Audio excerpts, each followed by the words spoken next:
Kalau kalian lahir dari generasi tahun 90-an, pasti tidak asing dengan lagu yang barusan.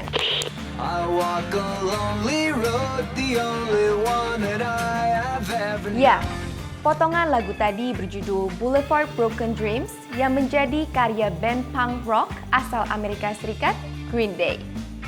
Lagu ini bisa dibilang jadi salah satu tembangnya generasi milenial. Green Day adalah band yang berdiri sejak tahun 1987. Digawangi oleh Billie Joe Armstrong, Mike Dirnt, dan Trey Cool, grup musik ini menjadi penghias panggung musik dan populer sejak era 90-an akhir hingga awal 2000-an.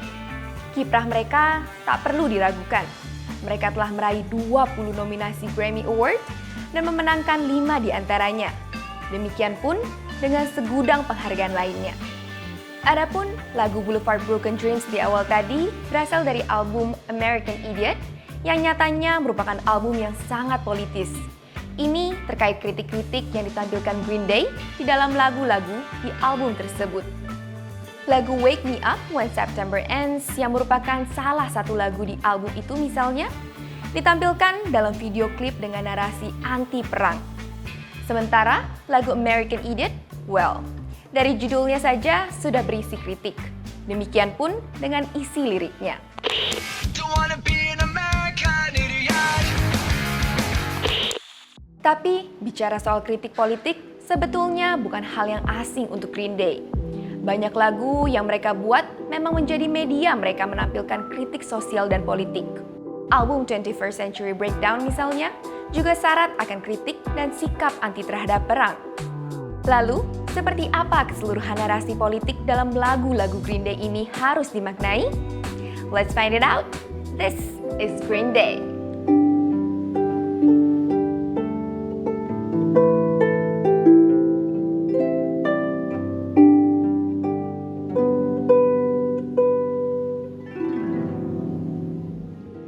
Konteks kritik politik dalam lagu-lagu Green Day sebetulnya bukan hal yang aneh.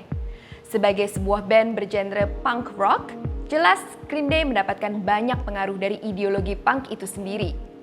Dikutip dari The Oxford Handbook of Music and Disability Studies, ideologi punk itu sendiri identik dengan nilai-nilai egalitarianisme, humanitarianisme, anti-otoritarianisme, anti-konsumerisme, anti-perang, anti-korporatisme, anti-konservatisme, dan masih banyak yang lainnya.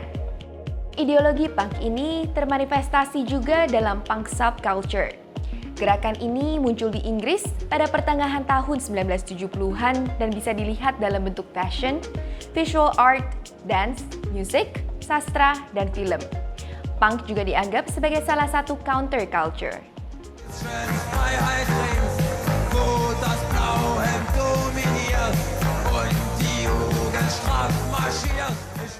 Buat yang belum tahu, counterculture adalah gerakan budaya yang nilai-nilai serta normanya berbeda secara substansial dari masyarakat umum atau mainstream society.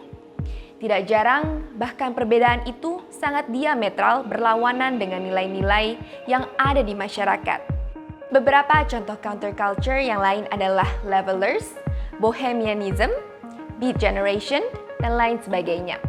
Tulis di kolom komentar ya, kalau kalian ingin kita bahas hal ini juga.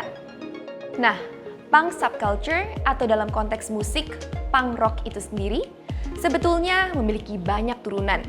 Dari semua turunan itu, yang jelas, mereka umumnya merepresentasikan nilai anti terhadap mainstream society.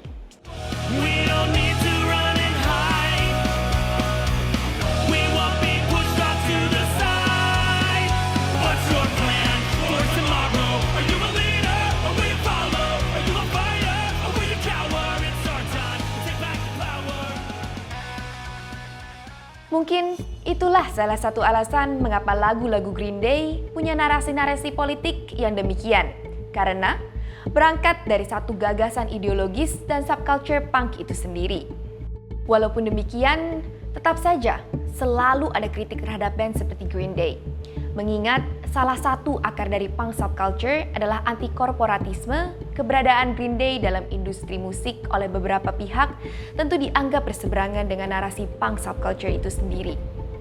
Well, apapun itu, Minimal, dengan ada dalam industri, suara protes dan kritik politik mereka menjadi lebih didengar dan punya resonansi yang lebih besar. Kemudian, hal lain yang menarik untuk disoroti juga adalah terkait kemampuan musik menjadi alat representasi sikap politik. Musik memang untuk waktu yang lama seringkali dianggap sebagai alat ekspresi dalam gerakan perubahan atau revolusi. Musik juga menjadi intisari dari gerakan anti kemapanan atau anti-establishment. Sebenarnya masih sedikit penelitian pasti terkait seberapa besar dampak musik terhadap pandangan politik seseorang. Namun, Mark Paddlety dan Linda Keefe menyebutkan bahwa musik bisa menjadi alat untuk menyatukan komunitas masyarakat berdasarkan kesamaan identitas maupun kepentingan politik. Dalam konteks Green Day, kesamaan identitas itu adalah dalam narasi punk rock itu sendiri. Sementara, dalam nilai kebangsaan misalnya, kita juga sudah pernah membahasnya dalam lagu Arirang yang menjadi identitas masyarakat Korea.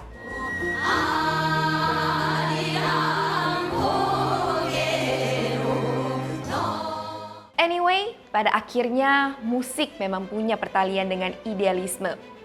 Beethoven saja bisa marah-marah ketika tahu Napoleon Bonaparte yang dibuatkan Simfoni No. 3 yang begitu merdu akhirnya mengkhianati janji demokrasi setelah mengangkat diri menjadi kaisar Prancis. Demikian pun dengan Green Day, bisa pula marah-marah dalam lagu-lagunya, bahkan menyebutkan masyarakat di negaranya sebagai idiot. Apapun itu, yang jelas karya-karya musik memang indah, tetapi juga punya makna politis dalam setiap interpretasinya. Sebab, it is music and it is politics.